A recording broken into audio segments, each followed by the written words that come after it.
네, 우리 함께 보실 말씀은 구약 성경 시편 42편 1절부터 11절까지 있는 말씀입니다. 제가 갖고 있는 성경으로 구약 832면 시편 42편 1절부터 11절까지 있는 말씀입니다. 우리 함께 같이 읽도록 하겠습니다. 하나님이여, 사슴이 시냇물을 찾기에 갈급함 같이 내 영혼이 주를 찾기에 갈급하나이다. 내 영혼이 하나님 곧 살아계시는 하나님을 갈망하나니 내가 어느 때에 나아가서 하나님의 얼굴을 배울까? 사람들이 종일 내게 하는 말이 내 하나님이 어디 있느냐 하오니 내 눈물이 주야로 훔치게 되었도다. 내가 전에 성의를 지키는 무리와 동행하여 기쁨과 감사의 소리를 내며 그들을 하나님의 집으로 인도하였더니 이제 이 일을 기억하고 내 마음이 상하는도다. 내 영혼아, 네가 어찌하여 낙심하며 어찌하여 내 속에서 불안해하는가? 너는 하나님께 소망을 두라. 그가 나타나 도우심으로 말미암아 내가 여전히 찬송하리로다. 내 하나님이여, 내 영혼이 내 속에서 낙심이 되므로 내가 요단 땅과 헤르몬과 산에서 주를 기억하나이다.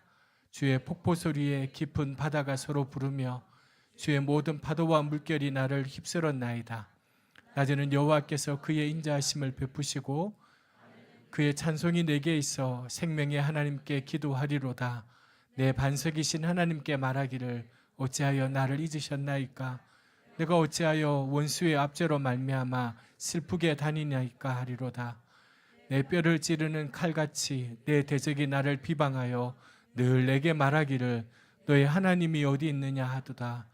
내 영혼아, 네가 어찌하여 낙심하며 어찌하여 내 속에서 불안해하는가? 너는 하나님께 소망을 두라.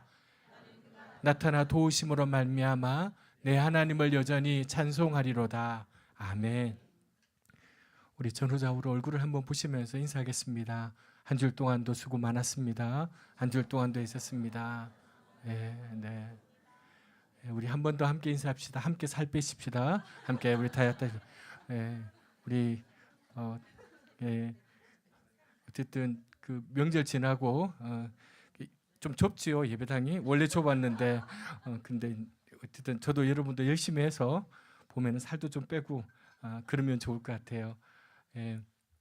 오늘 그 함께하지 못한 교우들도 여러분 계시고 또 우리 그 오늘 오시지 못했는데 지금 온라인으로 예배드리는데 우리 김희진 집사님은 그 목 디스크가 있어서 지금 이제 치료 중에 있습니다. 그래서 한동안은 온라인으로 예배드릴 텐데 빨리 건강하게 완쾌하셔서 얼굴을 뵐 수 있게 되기를 바랍니다. 제가 그 이제 지난 교회에서 사역을 그만두고 교회를 개척할 때 그 저희 교구에 아주 친한 집사님 한 분이 계셨습니다. 이분은 잠실에 있는 백화점의 사장님이셨는데요. 이분이 제가 그 교회를 이제 개척한다고 할 때 저를 따로 부르셨어요. 그래서 자기 백화점으로 부르셔가지고 이제 저를 데려가서 맛있는 점심을 사주시고 또 이분이 굉장히 비싼 양복을 사주셨어요. 저한테 마지막 선물일 것 같아서 양복을 사드리고 싶다고 해서 제가 그 가서 생전 처음으로 백화점에서 아주 비싼 양복을 선물 받게 되었습니다. 그 밥을 먹는데 이 집사님이 제게 두 가지를 부탁을 했습니다. 제가 그걸 꼭 적어놓고 잊지 않고 있는데요. 첫 번째는 이분이 제게 부탁한 게 뭔가 하니 목사님 앞으로 목회하시면 교인들의 평균보다 조금 못한 삶을 사시면 좋겠다 그러더라고요. 저한테. 목사님은 앞으로 목회하시면서 잘하실 텐데 교인들의 평균적인 삶보다 조금 못한 삶을 목사들은 살면 좋겠다 그러더라고요. 굉장히 기분 나쁘더라고요. 본인은 아주 좋은 집에서 이렇게 좋은 차도 타고 그렇게 사는데 저보고는 평균보다 못한 삶을, 평균 삶도 아니고 평균보다 조금 못한 삶을 살면 좋겠다 제가 그러더라고요. 안 그래도 기분 나쁜데 이제 두 번째 하시는 말씀이 더 기분이 나빴어요. 그게 뭔가 하니 목사들은 세상을 다 아는 것처럼 쉽게 판단하는데 목사님은 그러지 않으셨으면 좋겠다. 제가 그렇게 이야기하더라고요. 목사들이 세상을 다 알고 있는 것처럼 판단하는데 쉽게 판단하는데 그러지 않으셨으면 좋겠다 그러시더라고요. 그 두 얘기가 제 마음에 확 와닿았어요. 저도 이제 그때 한참 이제 30대 후반, 40대 초반 그렇게 뭐 아무것도 모르는데 막 설교하고 막 그러고 있을 때 제가 다 아는 것처럼 세상을 그 다 아는 것처럼 쉽게 판단했던 게 있는 것 같아요. 그 집사님이 제게 주셨던 그 말씀은 제가 개척해서 지금까지 오는 데 있어서 너무 좋은 길잡이가 되고 있습니다. 저 같은 목사들이 범하는 큰 실수가 있습니다. 크게 저는 두 가지라고 생각하는데요. 이분이 말씀하셨던 목사들이 세상을 다 아는 것처럼 쉽게 판단하는 거 조심해야 됩니다. 세상은 우리가 설교 몇 편으로 정리할 수 있는 크기가 절대로 아닙니다. 목사들은 오해하거든요. 착각하거든요. 교회 울타리 안에서 바라보는 세상과 그 안으로 들어가서 하루하루를 버텨내며 보는 세상은 분명 다를 거예요. 경험하지 않으면 모릅니다. 겪어보지 않으면 쉽게 말하게 됩니다. 그래서 조심해야 됩니다. 세상은 넓고 사람은 너무 깊어요. 그래서 가급적 저도 실수를 많이 하는데 쉽게 말하려 하지 않습니다.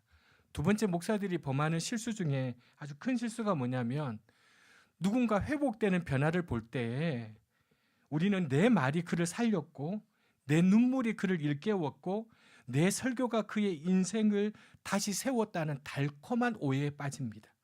아주 달콤한 오해에 빠집니다. 교인들 중에 그렇게 말씀하시는 분들이 있거든요. 교회 와서 제가 바뀌었어요.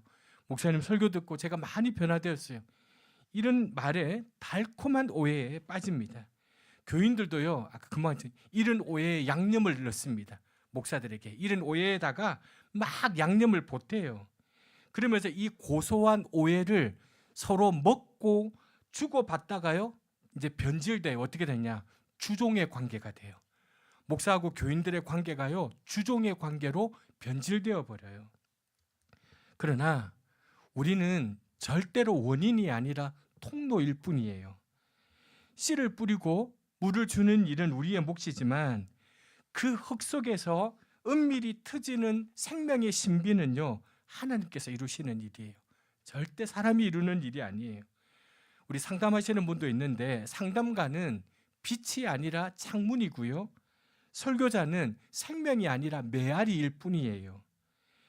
빛은 창문 때문에 생겨난 게 아니에요. 메아리는 울림을 전할 뿐 그 메아리 자체가 음호는 아니에요. 사람이 변화하면 그 변화는 은혜의 영역이에요. 그러나 그 사람이 성장의 주권은 하늘에 있다는 사실을 기억해야 돼요. 이 두 가지는요, 저만 기억해야 될 게 아니라 교인들도 기억하셔야 돼요. 목사가 다 몰라요. 목사에게 답을 물으시면 안 돼요. 물론 요즘은 다 챗GPT나 제미나이에게 물어보더라고요. 제가 요즘 우리 교인들이 왜 저한테 성경에 대해서 안 물어보나 보았더니요, 신방을 가서 봤더니 전부 다 챗GPT, 제미나이한테 다 물어보고 있는 거예요. 그래서 훨씬 편해지기는 했지만 앞으로 목사 못 해먹겠다 이런 생각은 해요. 앞으로 큰일 나겠다 이런 생각은 하고 있는데, 목회를 하면 할수록 여러분, 우리 교인들도 반드시 기억해야 돼요. 목사는요, 세상을 다 아는 것처럼 쉽게 판단하고 여러분이 그렇게 생각하시면 안 돼요. 두 번째는 여러분이 뭔가 변화될 때 그것은 목사 때문이 아니에요. 여러분 속에 그 생명을 움트게 만드는 하나님이 하시는 일이에요. 단지 그 통로로 일하는 사람에게 존중의 마음과 사랑의 마음은 필요하지만, 그러나 그 사람이 결코 원인이 아니에요. 통로일 뿐이에요. 목회를 하면 할수록 더 자신이 없고 어설프고 그래요. 요즘 저의 목회의 고민을 한마디로 표현하면 그건 오늘의 고민뿐만 아닌데요, 그건 고뇌예요. 먼저는 제 자신에 대한 고뇌예요. 더 깊어지고 더 넓어져 가야 하는데 그렇게 되지 못하는 것 같은 고뇌가 제게 있어요. 저도 70이만 아직 많이 남았지만 제가 목회를 65세 아니면 그 이전에 목회를 그만둘 생각을 하고 있다 보니까 사실은 남아있는 시간들이 제게는 많지는 않아요. 근데 더 깊어지고 더 넓어져야 되는데 그렇게 되지 못하는 것 같은 고뇌가 제게 있어요. 제 자신에 대한 고뇌뿐만 아니라 저는 하나님에 대한 고뇌가 있어요. 어떤 고뇌냐면 하나님의 부재, 하나님의 침묵이 너무 무섭게 느껴져요. 하나님의 침묵을 생각할 때 그걸 분석해 보면 두 가지 이유 중에 하나예요. 하나는 아예 하나님이 존재하지 않거나, 그래서 지금 우리가 뭔가 허상을 붙들고 있든지, 아니면 하나님이 계시기는 한데 뭔가 의도를 가지고 침묵하시든지, 둘 중에 하나인 것 같아요. 제 생각 속에 하나님의 존재를 의심케 하는 파편들이 일어나요. 목사님, 저에게도요, 하나님의 존재를 의심케 하는 일들이 너무 많이 일어나요. 근데 그 파편들이 막 일어날 때마다 그 생각을 멈추게 하고 그 생각을 떨어뜨리는 일들이 제게 있어요. 그건 뭐냐면, 하나님이 안 계시다고 하기에는 제 인생에 너무 많이 일하신 거예요. 너무 많이 역사하신 거예요. 부인할 수 없는 것은 지금까지 제 인생을 돌아보니까요, 하나님 없이는 설명할 수 없는 일들이 너무 많이 일어난 거예요. 때로는 하나님의 존재에 대한 의심의 파편이 없지는 않으나, 그렇다고 하나님이 안 계시다고 말하기에는 무리가 있는 거예요. 그러면 또 한 가지는 뭐냐면, 하나님이 안 계신 게 아니라면 의도적으로 침묵하시는 건데, 그러면 하나님이 왜 살아 계시면서 의도적으로 침묵하실까? 말씀을 통해서 내가 너와 함께 하겠다. 너 물 가운데로 지날 때, 불 가운데로 지날 때 너하고 함께 할 것이다. 여러분, 우리가 하나님을 믿는데 가장 힘들고 어려운 일이 뭔가 하니, 하나님이 안 보이는 거예요. 이게 너무 힘들어요. 하나님이 보이시지 않는다는 게. 한 번씩, 한 달에 한 번씩 우리한테 좀 나타나 주시고 이러시면 우리가 하나님 믿기가 얼마나 편해요. 그렇죠? 하나님은 그렇지 않아요. 문제는 하나님이 우리의 눈에만 보이시지 않는다는 게 아니에요. 하나님이 숨어 계신 것처럼 하나님이 보이시지 않을 뿐만 아니라 이해 안 될 때가 너무 많아요. 하나님이 차라리 안 보이시는데 이해라도 좀 되면 그래도 하나님 믿고 살만해요. 근데 하나님이 안 보이시지 않는 것은 나중에 놔두라도 이해 안 되는 일이 너무 많아요. 우리는 숨어 계시는 것처럼 보이는 하나님을 믿고 살아요. 우리가 믿는 하나님은 이런 것 같아요. 제가 이렇게 써봤는데요, 선명하게 알려주시는 신이기보다는 모호하게 함께하는 신이라고 할 수 있어요. 여러분, 우리 하나님은요, 선명하게 뭔가 알려주는 하나님이 아니고요, 모호하게, 그런데 우리와 함께 있는 하나님이라고 설명할 수 있어요. 저는 근데 이런 하나님이 너무 좋아요. 훨씬 매력적이에요. 제가 나중에 다음에 한번 말씀드리겠지만, 하나님이 우리에게 모든 걸 선명하게 알려주신다? 끔찍해요, 여러분. 끔찍해요. 왜냐하면 나는 그렇게 선명하게 알려주시는 하나님을 따라갈 수 없는 사람이에요. 알려준다고 그 길을 갈 수 없는 사람이에요. 옳은 길이라고 말하고 반드시 가야 된다고 말하는데 갈 수 없는 사람. 여러분, 이때 느끼는 좌절은 얼마나 클까요? 나는 저 같으면요, 그런 하나님이라면, 그런 신이라면 따라가다 그만둘 거예요. 나는 못 가요. 나는 못 가. 나 같은 사람은 못 가요. 근데 우리 하나님은요, 모호하게 우리와 함께 있는 신이라는 거예요. 우리가 믿는 구원은요, 눈에 보이지 않는 영원한 나라에서 살아가는 것, 이게 우리가 믿는 구원이에요. 우리는 눈에 보이는 현실보다 더 분명한 눈에 보이지 않는 현실이 있다고 믿고 살아가요. 근데 우리는 육신을 입고 물질 세계 안에서 눈에 보이는 것, 손에 만져지는 것을 우리가 보고 살아가는 거예요. 또한 그 본질이 미혹해 하는 자인 이 사탄이요, 끊임없이 우리를 속이기에 우리를 노려요. 요즘 제가 잘 보지는 않았지만 방송에 그 무당들이 나와가지고 그 하는 프로가 있어요. 운명 뭐라고 제가 들은 것 같은데, 그 이제 거기에 이제 우리 한 기독교 상담가인 이호선 씨라고, 이분은 우리 김학철 교수님이라고 연세대학교 목사님의 아내인데, 이분이 이제 처음에는 그 프로에 들어갔다가 도저히 이 프로는 자신의 신앙과 그 맞지 않다고 해서 나온 프로인데, 여러분, 지금 점점요, 세상에 우리 아이들이나 우리 눈에는요, 미혹해하는 이 악한 영이 끊임없이 우리를 속이고 우리를 노려요. 아이들이요, 그 프로를 보게 되면서요, 무당들이 나와가지고요 경쟁하는 거예요. 배틀을 하는 거예요. 여러분, 세상에 무당들이 나와서 배틀을 하는 거예요. 아마 조금 있으면 목사들 배틀도 있을 거예요. 나와가지고 이 무당들이 배틀을 하고 있어요. 그러니까 여러분, 우리가 그런 시대에, 그런 세상에 살면서 어떻게 생각하냐면, 내가 믿고 있는 게 거짓이 아닐까? 이런 생각을 하게 돼요. 속고 있는 거 아닐까 내가? 내가 믿는 게 진짜일까? 눈에 보이는 것조차도 다 믿지 못하는 우리에게 이 의문에 때로 흔들리는 것이 어쩌면 당연한 일인지 몰라요. 믿음은 바라는 것들의 실상이요 보지 못하는 것들의 증거라고 했는데, 그 실상과 증거가 쉽게 우리에게 나타나는 게 아니에요. 구하면 주시고 찾으면 찾게 하시고 문 두드리면 열어주시겠다고 분명히 성경에 기록되어 있는데, 구했는데도 찾지 못하고요, 찾았는데도 여전히 찾지 못하고, 문을 열심히 두드렸는데도 여전히 문은 열리지 않는 때가 너무 많아요. 너무 많아요.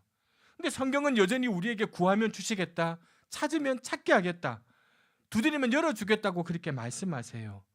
기도하면 응답을 주시겠다고 말씀하셨지만, 기도하면요 응답될 때도 있고 안 될 때도 있어요. 사실 여러분, 우리가 기도하지 않아도 결과는 둘 중에 하나예요. 바라는 대로 될 때가 있고 바라는 대로 안 될 때가 있어요. 만약에 우리가 기도를 안 하면 바라는 대로 한 번도 되지 않고, 기도만 하면 언제든지 내 바람대로 된다면 하나님 믿기가 얼마나 쉽겠어요. 그런데 하나님을 믿는데도 평생을 고단한 삶을 사는 사람들, 평생 하나님께 기도하고 사는데도 그 응답을 받지 못하고 사는 사람들이 우리 주위에 얼마나 많이 있는지 몰라요. 근데 어떻게 하나님을 믿을 수 있을까? 그렇다면 우리가 어떻게 하나님을 믿어야 하는 걸까? 성경에 보면 그런 하나님을 잘 믿었던 사람들이 소개되어 있어요. 우리가 봤던 아브라함요, 자녀가 없었어요. 당시에 자녀가 없다는 것은 박복의 대명사예요. 근데 아브라함이 하나님을 믿었어요. 근데 하나님이 어느 날 갑자기 나타나셔서 본토 친척 아버지의 집을 떠나서 내가 내게 지시할 땅으로 가라. 그냥 가요. 하나님이 아브라함이 75세 때 대전에 나타나셔서 자녀의 축복을 약속하세요. 75세의 나이, 아내 사라, 인간적으로 아이를 낳을 수 없는 때예요. 없는 상황이에요. 그럼에도 불구하고 아브라함이 믿었어요. 왜요? 하나님이 그렇게 말씀하시니까. 우리가 그 결과들을 알고 있지 않아요? 실제 아브라함이 이삭을 낳아요. 그로부터 25년 뒤에 말씀하시고도 약속을 이행하시지 않다가 25년 동안, 그런데 그때도 아브라함이 하나님을 믿었어요.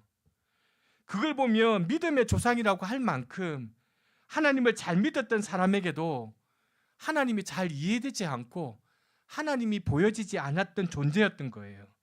우리와 별반 다를 게 없어요.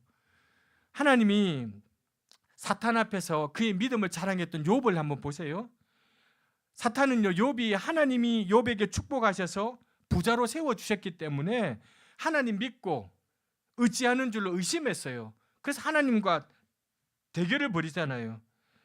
그런데 이 욥이요, 눈에 보이는 것들이 모두 무너졌을 때, 말로 다 할 수 없는 고통과 시험 가운데 자신의 아내마저 차라리 너 그냥 하나님 저주하고 죽으라고 말하는 상황에서도, 다시 말해서 하나님이 이해되지도 않고 하나님이 보이지도 않는 그런 상황에서도 주신 자도 여호와요, 취하신 자도 여호와니 여호와 이름이 찬송받을 것이다 라고 고백하며 하나님께 대해 흔들림 없는 믿음을 가졌어요. 여러분, 오늘 우리 읽었던 이 본문의 시인도요, 하나님을 잘 믿었던 사람이었어요. 근데 그에게도 하나님은 보이지 않는 분이에요. 그에게도 하나님이 이해되지 않는 분이에요. 이 시인은요, 하나님에 대한 영적인 갈망이 있었어요. 1절 한번 같이 읽겠습니다. 하나님이여,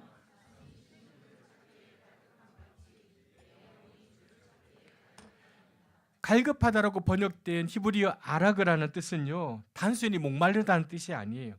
목마름 때문에 숨을 헐떡이는 울부짖는 모습. 그래서 세번역 성경에 보면 이렇게 되어 있어요. 사슴이 시냇물 바닥에서 물을 찾아 헐떡이듯이 내 영혼이 주님을 찾아 헐떡입니다. 이렇게 되어 있어요. 여러분, 목이 말라 시냇가를 딱 갔는데요, 물이 말라버렸어요. 어쩔 줄 몰라 하는 거예요. 이 사슴의 모습. 갈증이 훨씬 더 심하지 않겠어요?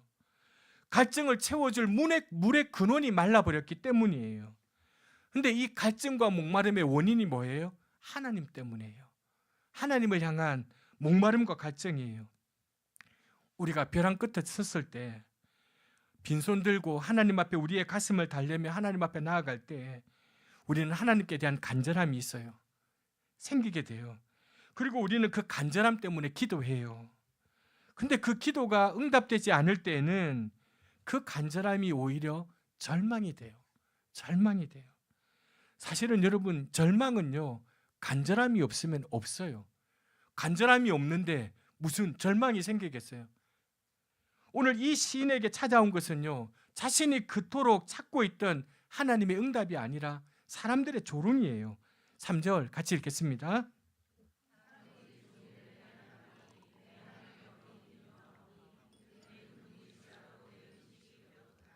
시인의 이 절망적인 상황, 불행한 환경을 두고요, 그 모습을 보고 있던 사람들이 이러는 거예요. 네 하나님이 어디 있냐? 조롱하는 거예요. 믿는 사람에게 이보다 더 큰 괴로움이 없어요. 괴로운 말이 없어요. 이건 자신의 고통을 비웃는 것이기도 하지만요, 자신을 섬기는 하나님을 조롱하는 것이기도 하거든요. 네가 믿는 하나님 죽은 하나님이다.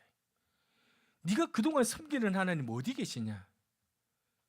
실제로 많은 그리스도인들이요, 삶의 고난이 다가오면 이 고난 자체도 아픔이 있지만요, 그걸 보는 세상의 사람들이, 아니 세상 사람들은 둘째치고라도 자신의 친구나 자신을 잘 안다고 하는 사람들이 네가 섬기는 하나님이 살아계시다면 왜 그런 힘든 일이 생겨? 네가 그렇게 하나님을 위해서 열심히 살았다고 말하는데 어떻게 너한테 뭔가 문제가 있을 거야. 그런 조롱, 비참하거든요.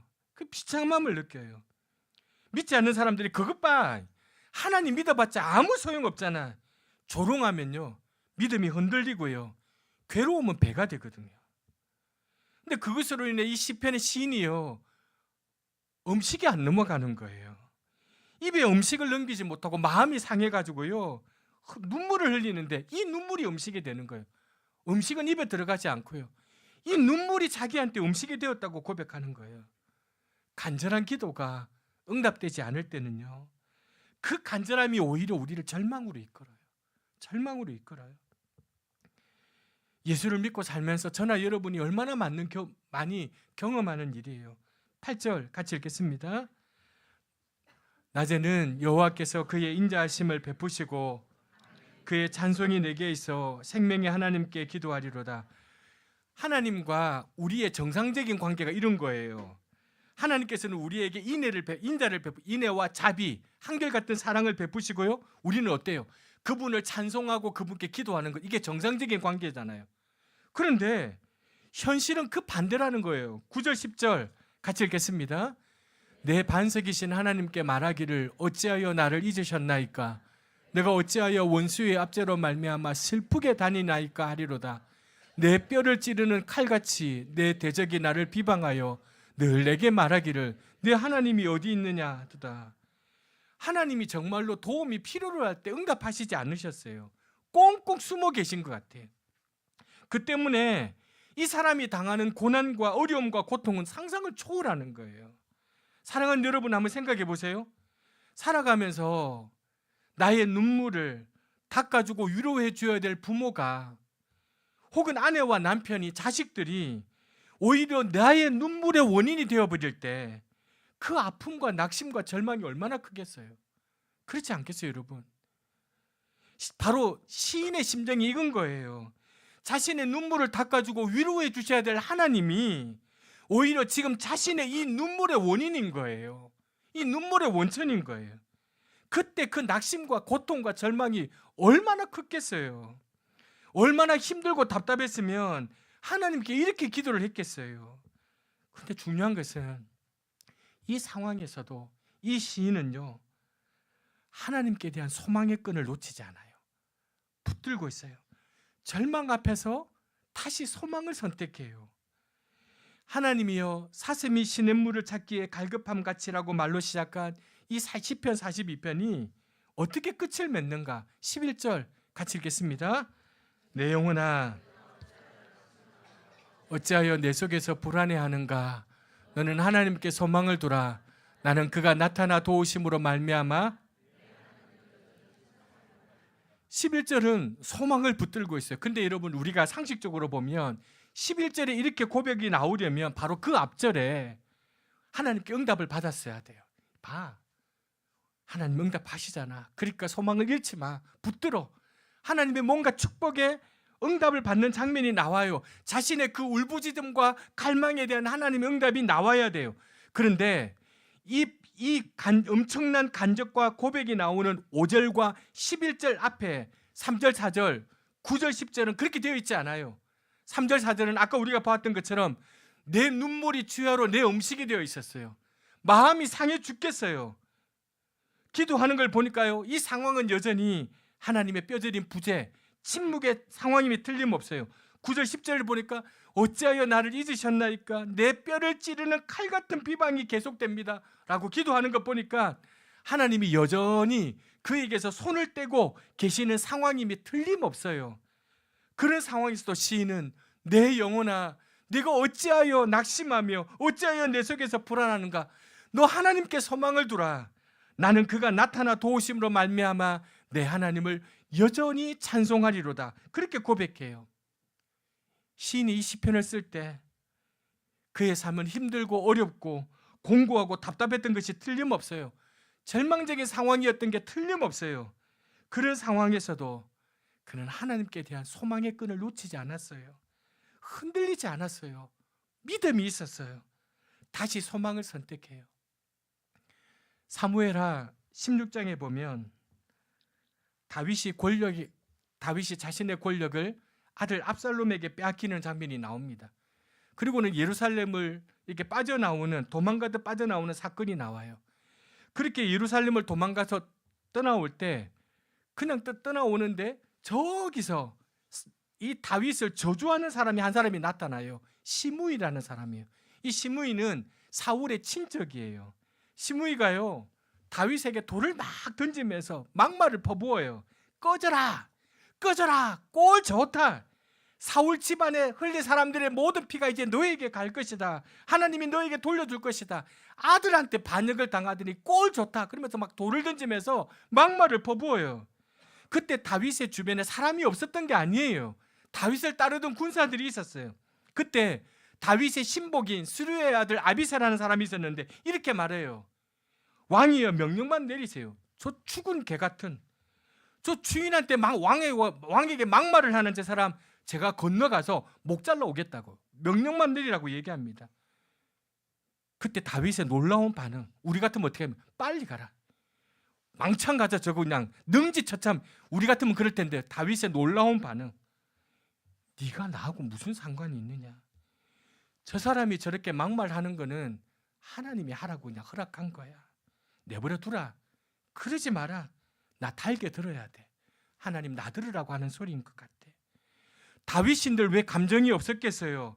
다윗인들 왜 격분하는 마음이, 진짜 왜 격분하는 마음이 없었겠어요? 그러나 그런 마음과 감정들을 잠재울 수 있는 다윗의 정확한 통찰력, 믿음이 있었어요. 그게 뭔가 하면 시므이의 저 저주는 하나님의 허락하에 있었다는 인식을 가져요.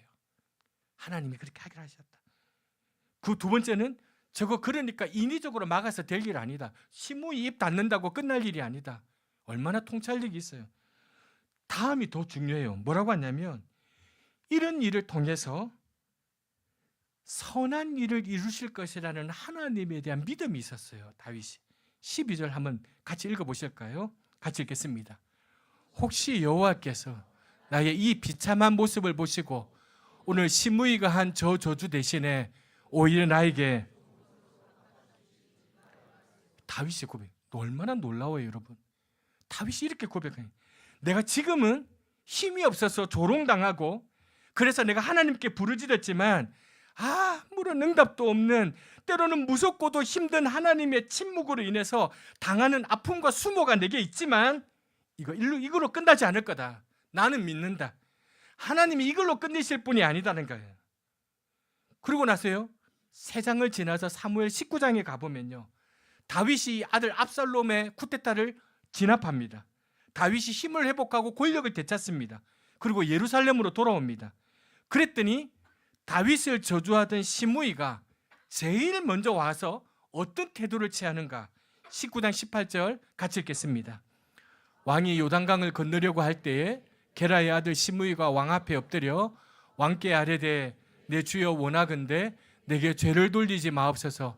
내 주 왕께서 예루살렘에서 나오시던 날에 종의 패역한 일을 기억하지 마시오며, 제일 먼저 시므이가 와가지고, 여러분 그래서 다윗이 성군이라고 얘기하는 거예요. 여러분, 네가 믿는 하나님 어디 있냐? 네가 믿는 하나님이 살아계시다면 너한테 이런 일 일어나겠냐? 너희 가정에, 너희 자식한테 이런 일이 일어날 수 있겠냐? 가당키냐 하냐? 하나님 살아계시다면 너 뭐라고 설명할래? 그때의 조롱과 한숨과 답답함을 하나님이 모르시지 않다는 거예요. 하나님이 절대로 모르시지 않는다는 거예요. 그 남몰래 흘렸던 그 눈물 하나님이 기억하고 계시다는 거예요. 사랑하는 여러분, 오늘 다윗도, 이 시인도, 우리가 잘 아는 욥도 확실한 믿음이 있었어요. 어떤 믿음이냐면 이해할 수 없는 하나님에 대하여 이해할 수 없는 믿음이 있었어요. 이해할 수 없는 하나님에 대해서 이해할 수 없는 믿음이 있었어요. 때문에 자기가 지금은 이해할 수 없는 고통과 어려움을 겪고 있지만 이것 때문에 내가 죽고 망하지 않을 거라는 믿음이 그들에게 있었어요. 하나님과 하나님을 믿는 이 믿음은 논리적으로 다 설명되지 않아요. 그렇다고 논리를 부정하거나 포기할 필요는 없지만 우리 인간의 논리로 모든 것을 다 정리하고 결론을 내릴 수 있다고 생각하는 건 교만이에요. 믿음은 우리의 논리와 우리의 이해를 벗어나는 영역이에요. 저는 아직도 왜 하나님을 의지하고 말씀대로 살려고 몸부림치는 교우들 중에 그렇게 어려움을 그대로 두시는지 저는 잘 모르겠어요. 설명할 수 없어요. 핑계하고 둘러댈 수는 있지만 솔직히 설명할 수는 없어요. 왜 그토록 간절한 기도에 응답하지 않으시고 오랫동안 하나님이 시간을 끌고 있는지 저는 잘 모르겠어요. 그것에 대하여 논리적으로 설명하기 어려워요. 사랑하는 여러분, 이건 분명해요. 아브라함의 고통과 욥의 고난과 다윗의 고통, 오늘 이 본문의 시인의 어려움과 고통과 그 절망적인 상황은 이해할 수 없지만 아브라함과 욥과 다윗과 오늘 이 본문의 시인의 믿음은 이해할 수 있어요. 그 상황은 이해할 수 없지만 믿음은 이해할 수 있어요. 그리고 그 믿음의 결국과 결론에 대해서도 알고 있어요. 그건 이거예요. 그들의 믿음대로 되었어요. 그들의 품은 소망대로 되었어요. 그렇게 하나님이 인도하셨어요. 저는 저와 여러분들의 어려움과 고난에 대해서 설명할 수가 없어요. 보이지 않고 이해되지 않는 하나님을 논리적으로 설명할 수 없어요. 그때 왜 아브라함에게, 욥에게, 다윗에게, 오늘 이 시인에게, 그리고 여러분들에게, 저에게 왜 그때 그렇게 하셨는지 저는 알 수가 없어요. 때문에 설명할 수는 없지만 결론적으로 그럼에도 불구하고 그 절망적인 상황에서 낙심하지 않고 여전히 당신을 끝까지 신뢰하고 의지하고 믿은 그 사람들을 하나님이 책임지셨다는 사실, 하나님이 멀리 계신 것 같고 숨으신 것 같아 힘들고 어렵고 답답한 때에도 하나님은 우리를 지켜보고 계셨고 지금도 저와 여러분을 그 마음으로 지켜보고 계시다는 사실은 설명할 수 있어요. 오늘 이 시인은 낙심하고 괴로워하는 자신에게 이렇게 타이릅니다. 우리 한 번 더 읽겠습니다. 내 영혼아, 어찌하여 낙심하며 어찌하여 내 속에서 불안해하는가? 너는 하나님께 소망을 두라. 나타나 도우심으로 말미암아 내 하나님을 여전히 찬송하리로다. 지금 시인의 상황이 낙심이에요. 어찌하여 낙심하냐? 이걸 여러분 히브리 원문에는 이런 뜻이에요. 어찌하여 고개를 숙이고 있느냐, 이런 말이에요. 어찌하여 고개를 숙이고 있느냐. 낙심하다는 말의 문자적인 몸을 구부리다는 뜻이에요. 우리 낙심되면 어떻게 해요? 다 고개를 숙이잖아요. 고개를 들 수 없는, 얼굴을 들 수 없을 지경에 처했다는 거예요. 지금 도무지. 여기 그가 나타나 도우심으로 말미암아 내 하나님을 여전히 찬송하리로다. 개역 개정판은 이렇게 되어 있는데요, 우리가 옛날 쓰던 개역 한글판이 이렇게 됐어요. 나는 내 얼굴을 도우시는 내 하나님을 오히려 찬송하리로다. 왜요? 앞에 낙심해서 고개를 숙이고 있어요. 얼굴을 들 수가 없어요. 얼굴을 들지 못해요. 저는 이 번역이 더 마음에 와닿아요. 이 시인이 어떤 문제로 인해서 얼굴을 들 수 없을 정도로 낙심하고 있는지는 알 수 없어요. 그게 경제적인 문제인지 관계의 문제인지 건강의 문제인지 알 수는 없지만 상황은 분명 얼굴을 들 수가 없어요. 낙심하고 있어요. 하지만 우리 하나님은 그 얼굴을 들게 하시는 하나님, 그 얼굴을 보게 하시는 하나님이라는 것을 확신하고 있어요. 오늘 이 시인은요, 5절과 11절에 가서요, 자신을 객관화하고 있어요. 자신을 이인칭으로 표현하고 있어요. 이게 시인이 하나님을 더욱 소망하고 하나님의 도우심을 얻을 수 있었던 방법이에요. 여러분, 우리가 힘들 때요, 자신을 객관화하지 않으면요, 언제나 그 환경 속에 허우적거리게 돼요. 헤어나오지 못하게 돼요. 자신을 객관화하면 어떤 일이 생기는가? 환경보다 하나님이 더 크게 보여요. 이해하려는 것도 아니고 설명하려는 것도 아니에요. 그냥 하나님을 믿고 소망의 끈을 놓지 않고 기다리는 거예요. 여러분, 하나님이 보이지 않을 때 하나님을 믿어드릴 수 있는 적기예요. 하나님이 보이지 않을 때 하나님을 믿어드릴 수 있는 적기예요. 그 믿음이 우리를 구원해요. 그 믿음이 우리를 성숙하게 만들어요. 하나님이 보이지 않을 때 하나님을 믿지 않는 일은 당연한 거예요, 여러분. 그런데 하나님이 보이지 않을 때 하나님을 믿을 수 있는 건 축복이에요, 여러분. 그건 축복의 기회예요. 그러니까 여러분의 가정에, 여러분의 상황에 도저히 하나님이 보이지 않는, 하나님의 침묵이 너무 짙은, 하나님의 부재가 너무 짙은 상황일 때, 이때 우리가 하나님을 믿어드릴 수 있는 기회예요. 축복의 기회예요. 믿음이라는 게 너무 놀라워요. 믿음이 있으면요, 나이가 많아도 푸르러요. 우리 주위에 얼마든지 그런 분들 만날 수 있어요. 믿음이 없으면요, 젊어도 푸르지 못해요. 믿음이 있으면요, 늙어도 꿈을 꿔요. 그러나 믿음이 없으면요, 젊어도 꿈꾸지 않아요. 믿음이 있으면요, 늙어도 아름다워요. 그러나 믿음이 없으면요, 함부로 살면서 젊어도 추해요. 믿음이 있으면요, 늙어도 강해요. 그러나 믿음이 없으면요, 젊어도 약해요. 우리를 꿈꾸게 하고, 우리를 아름답게 하고, 우리를 강하게 하고, 우리를 푸르게 하는 것은 나이가 아니에요. 우리는 믿음이에요. 우리 예수 믿는 사람들에게 믿음이에요. 그것은 나이뿐만 아니에요. 믿음이 있으면 가난해도 행복하지만, 믿음이 없으면 부함도 우리를 절대로 행복하게 할 수가 없어요. 세상의 모든 것 위에 믿음이 있을 때 그 가치를 발휘하는 것이지, 믿음이 없다면 세상의 모든 것들은 nothing, 아무것도 아니에요. 사랑하는 교회 여러분, 우리가 믿는 하나님을 찬양하십시다.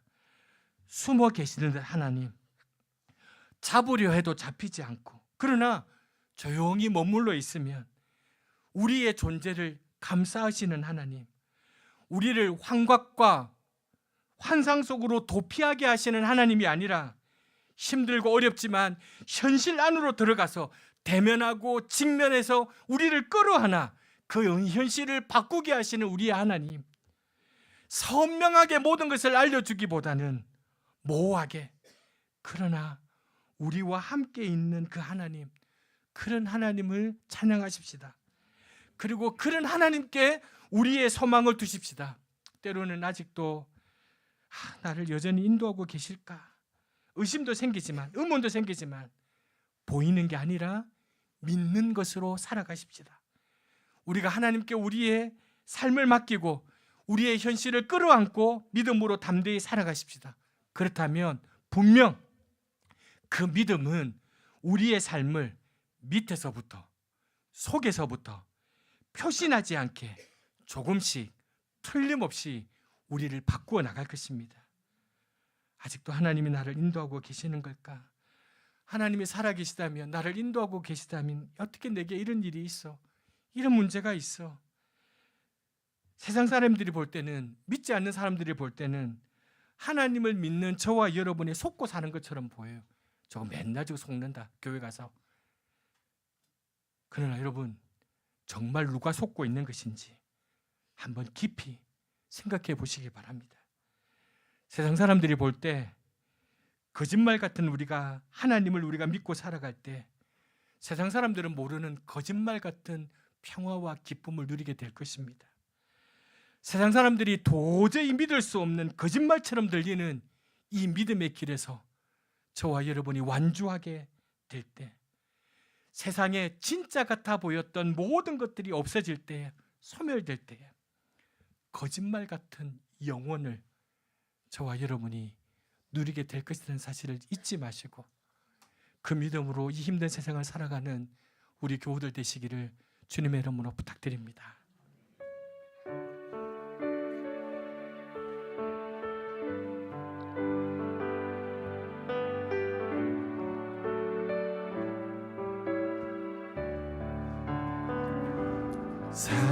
사슴이 시냇물을 찾기에 갈급함 같이 내 영혼이 주를 찾고자 주를 갈망합니다.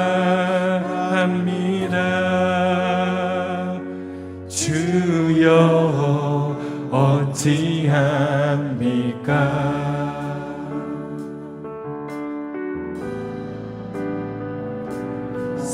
사람들이 하는 말이 내 하나님은 어디 있느요 어디 있느요 내가 밤낮으로 눈물 흘리니 주여 어찌합니까?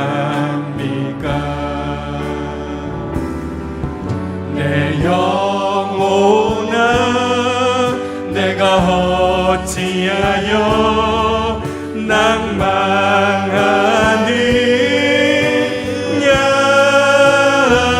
낭망하느냐 내가 어찌하여 불안하는고 너는 너의 하나님을 바라라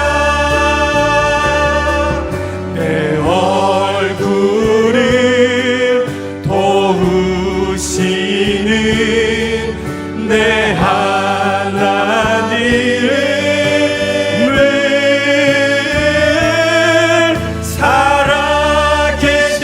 살아계시는 내 하나님을 너는 너의 하나님을 바라라 틈이 시냇물을 찾기에 갈급함 같이 내 영혼이 주를 찾고자 주를 갈망합니다. 주여 어찌합니까?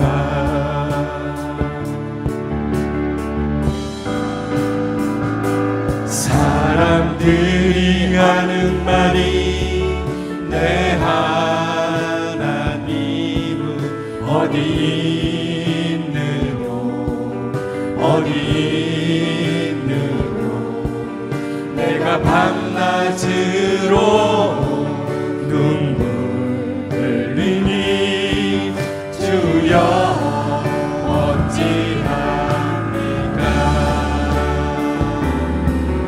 내 영혼아 내가 어찌하여 낭망하느냐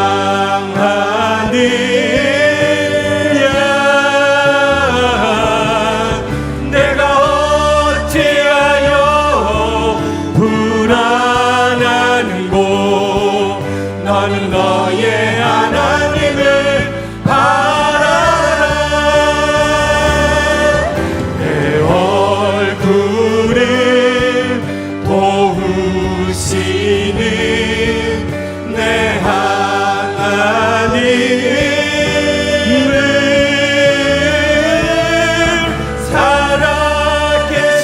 살아계시는 내 하나님을 나는 너의 하나님을 바라라 우리의 목소리로만 내 영혼아 내 영혼아 내가 어찌하여 낭망하느냐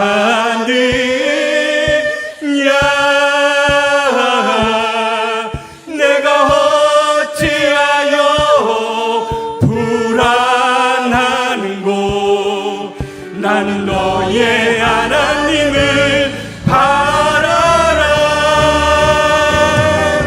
내 얼굴을 도우시는 내 하나님을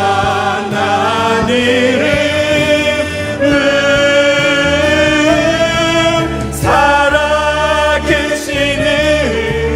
내 하나님을 너는 너의 하나님을 바라라. 살아계시는 내 하나님을 너는 너의 하나님을 바라라. 사랑하는 교회 여러분, 그런 의심들이 드시죠? 지금도 하나님 나를 인도하고 계시는 걸까? 하나님이 나를 살아계시다면, 나를 인도하고 계시다면 어떻게 아직도 이런 일이 내게 계속되고 있을까? 그래서 속고 있는 것 아닐까? 진짜일까? 저도 그래요. 저도 때때로 하나님의 이 부재와 하나님의 이 침묵이 너무 무서워요. 근데 여러분, 우리 하나님은 그런 우리를 외면하지 않고 지금도 우리를 바라보고 계세요. 절망 앞에서 다시 소망을 선택하십시다. 다시 이 소망을 붙드십시다. 세상 사람들이 볼 때는, 여러분의 가족이나 여러분들이 누군가 볼 때는 너 속고 있어. 근데 여러분, 정말 누가 속고 있는 걸까요? 거짓말 같은 하나님을 우리가 믿고 살아가지만 우리 모두 거짓말 같은 평화와 기쁨을 누릴 때가 있잖아요. 세상 사람들이 도저히 믿을 수 없는 이 거짓말처럼 들리는 이 믿음의 길, 우리 모두 완주하면 세상에 이 진짜같이 보였던 모든 것들 다 없어지고 다 소멸될 때 거짓말 같았던 그 영혼을 우리 모두 누리게 될 날이 올 거예요. 올 거예요, 반드시. 우리 그걸 바라보면서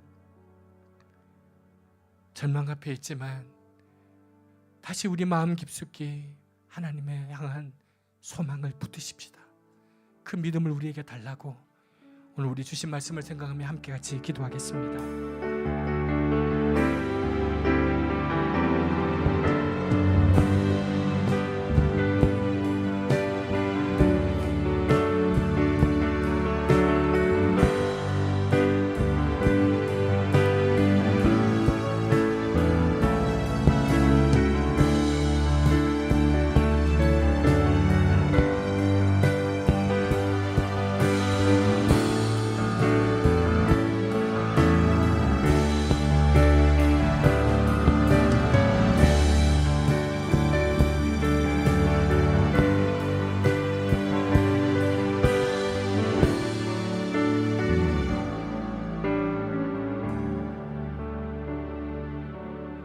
너희 하나님 정말 살아계셔? 너희 하나님 살아계시다면 이게 가당키나 해. 누가 그렇게 열심히 충성되게 섬기는 하나님이 살아계시다면 어떻게 너한테 이런 일이 일어날 수 있어? 하나님, 칼 같은 말들입니다. 우리의 뼛속을 찌르는 칼 같은 말들입니다. 어떨 때는 그런 말에 속수무책일 때가 대부분입니다. 그럼에도 하나님, 우리가 소망의 끈을 하나님께로 놓치지 않고 여기까지 오게 해주신 것 감사합니다. 옳았습니다. 그렇게 걸어오는 길이 맞았습니다. 거짓말 같습니다. 그러나 거짓말 같은 하나님을 믿고 살겠습니다. 그때 하나님 주시는 거짓말 같은 평화와 기쁨을 누리고 살겠습니다.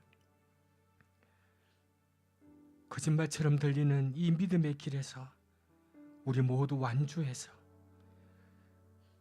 진짜 같아 보였던 이 세상의 모든 것 없어질 때, 소멸될 때 거짓말 같았던 그 하나님과 예수님을 만나 거짓말 같았던 영혼을 누리며 살아가게 하여 주옵소서. 절망 앞에 다시 소망을 선택하는 사랑하는 우리 교우들 될 수 있도록 축복하여 주옵소서. 예수님의 이름으로 기도합니다. 아멘.